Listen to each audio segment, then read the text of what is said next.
What's up, guys? Welcome back to the channel.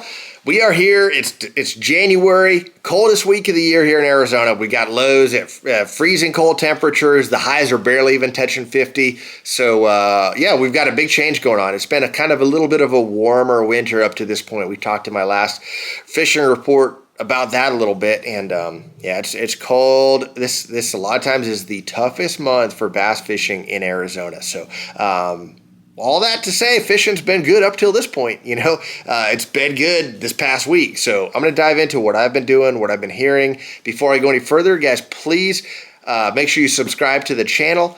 I really appreciate it a bunch if you could do that. Drop a comment down below. I'm actually going to be giving away all the baits that I talk about in this video. I'm going to be giving them away to someone after the video. So drop a comment below. That's going to enter you to win as long as you're already subscribed. And yeah, I'll just take all these baits right here, package them up, and I will ship them to you. So I'll do that in a week. So a week from when I release this video. So again, like the channel or like this video, drop a comment below and subscribe. You'll be entered. Let's dive into this thing. It's been really cold, like I said. The fish, to me, have changed on some lakes. I've seen a big change, like at Roosevelt. I've seen a little bit of a change at Saguaro, and I've seen less of a change at Bartlett. Bartlett's still been just really pumping them out consistently. So we'll start at Roosevelt. This is the time of year to pick up your jigs. You can catch some fish doing other stuff. I've been catching a few in the mornings on jerk baits and stuff like that. But it is the time to find some rock, pick up a jig or a drop shot, and fish slow. You can catch a fish on a deep crankbait. You can catch fish on a big spinner bait, and we'll talk about that. But there's no better way than a jig right now to catch fish. So I like a football jig when I'm dragging in deep rocks. The football shape of the head keeps it from nestling down into the nooks and crannies of the rocks. And it's just been, last couple weeks, a classic wintertime jig bite up there. Find the rocks, drag that thing around, and you will catch fish. They're eating a lot of crawfish. I like a heavy jig. If I'm not getting hung up too much, I throw a 3/4 a lot. If I'm going shallower, like fishing it on some of the steeper rocky banks, something like Windy Hill or something like that, I'll go to more of like a pitching style jig. This is a finesse jig from Berkeley.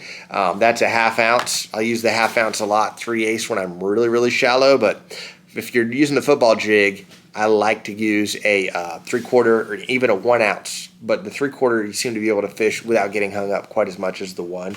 I'm putting a chigger craw on the back of it 99% of the time. This is the Mac Scent chigger craw. I love the way that matte green pumpkin looks, and I feel like any time of the year when it's really cold like this and the fish they're not biting really, really aggressively, having some Mac Scent helps. It's just like the old school, jig and pig, the jig and pork. This stuff moves well in cold water, and it holds so much scent. The fish are going to bite it. Sometimes you'll get that good jig thump, but sometimes it's just mush. If they hold on to it a little longer, which I think they do, I feel personally like they hold on to it a lot longer because of this stuff, you're going to get more time to set the hook. This is the Berkeley football head I'm throwing right here. And one thing I'll do too is I'll take that little weed guard and I'll just spread the weed guard out just a little bit like that, just so as it's rolling through rocks and stuff, you've got a little more protection. If you do happen to bring it through a tree, which we know there's a couple trees in Roosevelt, so if you bring it through a tree, you're less likely to hook it up.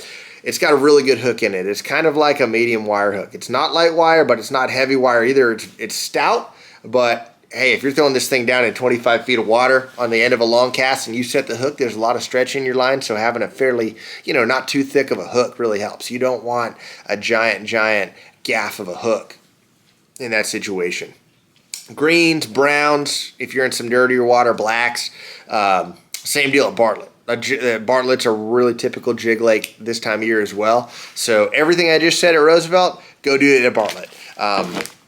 Find the rock transitions, rocky points, rock piles, steep rocky banks, anywhere where a long rocky point drops into deep water or a flat drops into deep water. Find rock, drag a jig on it, catch fish, and just repeat that through the day. It's a good way to catch just good, solid quality fish. To me, the jig gets better bites on average than the drop shot when they're biting the jig. And the other great thing about it is you've got it on heavy line. So you don't have to finesse the fish into the boat. You can set the hook, crank them hard, and get it in the boat. I'm a big fan of a jig, and January, February are two of the best jig months out of the year, maybe the best jig months out of the year, because it's slow. Their fish are really eating a lot of crawfish, and man, it catches them good. Another good bait, if you are trying to move a little bit more, is a heavy spinner bait. This is a 1 ounce double willow Berkeley spinner bait. I throw this thing on a heavy rod, cast it, let it sink either to the bottom or the treetops, and you're just going to slow roll it through those areas. It's a good way to get a big bite. You might not get as many bites as some other stuff, but it's a good way to get a big bite and a good way to cover water and try to figure out where the fish are at. So heavy spinner bait's really, really big this time of year. I talked about jerkbait fishing a little bit in the morning. This is the Stunna. This is my favorite jerkbait right here. Why I love this thing in the wintertime, and you can see the little +1, it's the deep diver. The reason I love this deep diving Stunna this time of year is not only does it have a bigger lip and dive deeper naturally, it's got a very, very slow sink to it. So whatever lake you're at, Roosevelt, Saguaro, Apache, cast this thing out, and as you're jerking it, when you pause, it's sinking ever so slowly. I mean slow. Like if you just look at it with the naked eye, it looks like it's suspending. The fish think it's suspending, but what it's doing is it's falling so slow that by the end of your cast, you've gotten an extra 2 or 3 feet of diving depth. And I talked about that in my last video where I was throwing jerk baits out at Saguaro. This +1, it'll get down 8-9 feet on a good cast. And if you want to be real patient, you can let it sink even further. If you want to take it a step further, upsize the hooks. This comes with 6s, put 5s on it. That's going to add a little more weight. You could always add suspend strips, suspend dots, extra split ring. Another little trick I'll use sometimes is I'll take an extra split ring, and just the weight of those little split rings too can get it to sink just a little bit more. Again, you don't want it sinking like a rock where it's not appearing to suspend to the fish, because the suspending action is what triggers so many of the fish. But what you do want is it to get a little deeper. Especially if you're like me and you're a live scoper and you're watching this thing, you know exactly how deep it is, what it's doing, when a fish is looking at it, when a fish is not looking at it, and it'll drive you crazy, because with jerkbait fishing, when the jerkbait bite's good, there's still not every fish is going to eat it. For every 10 fish that look at this bait, you'll get one that eats it. And it's something we never knew before live scope. Every once in a while, you'd see one follow it to the boat. But, I mean, when you get on a good stretch with this thing on our lakes, you might see a follower on every other cast, or several followers on every other cast. It's getting them to commit that's the key. But I like the deep diver this time of year. I've been kind of talking more about baits than specific lakes. But this is one of those times of year where the colder it gets, the more limited your bait selection gets.